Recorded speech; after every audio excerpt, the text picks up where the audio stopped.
on the book, The United Independent Compensatory Code System Concept, a compensatory counter-racist code by Mr. Neely Fuller Jr. It's a textbook workbook for thought, speech, and or action for victims of racism, white supremacy, of which I'm one. Racism has done more to promote non-justice than any other social material system known to have been produced or supported by the people of the known universe.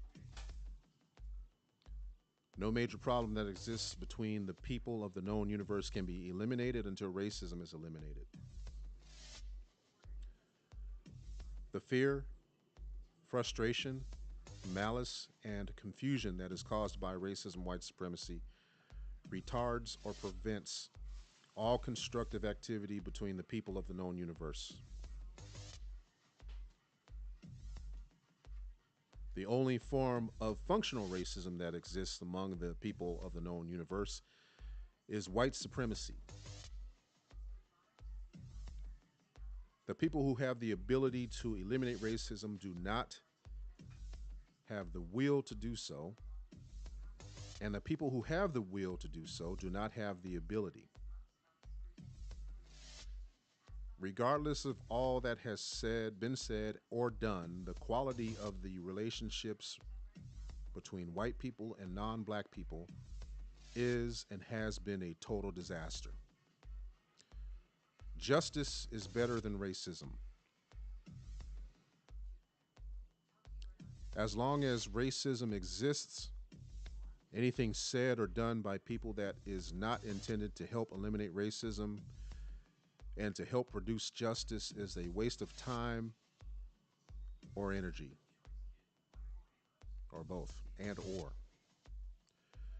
Each and every victim of racism should minimize the time and effort spent doing anything other than thinking, speaking, and acting in a manner that helps to eliminate racism, white supremacy, and helps to establish justice, which is balance between people.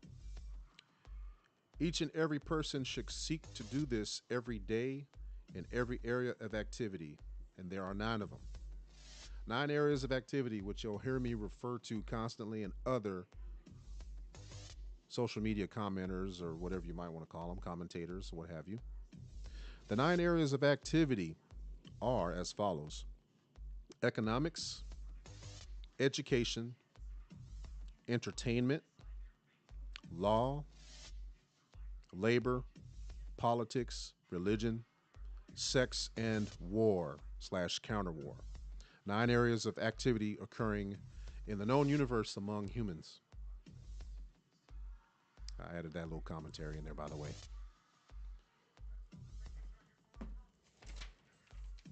Now, the purpose of the book that he's written, and this is, I have the 2016 edition.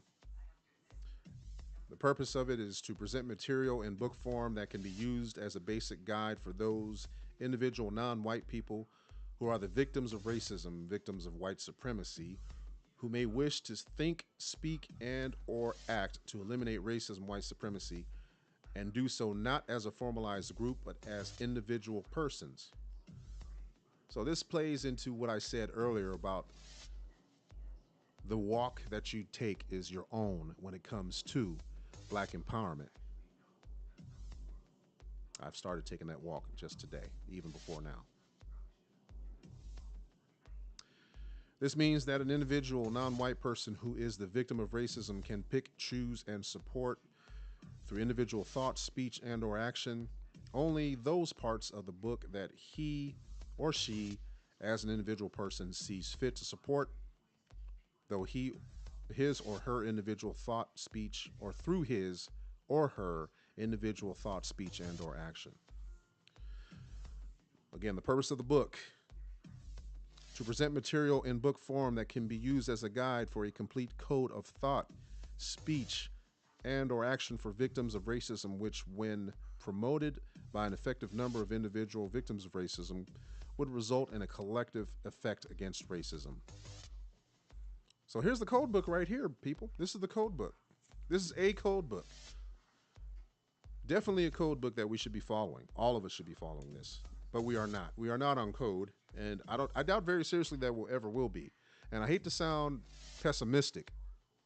I'm just being real because we are distracted. There's a number of detractors, disruptors, distractions out there that we choose to follow instead of being on code. And this book right here is one that's worth reading as I've just really started it. And we'll be sharing more in the coming editions of this presentation. That's enough for right now. I'm done. Out.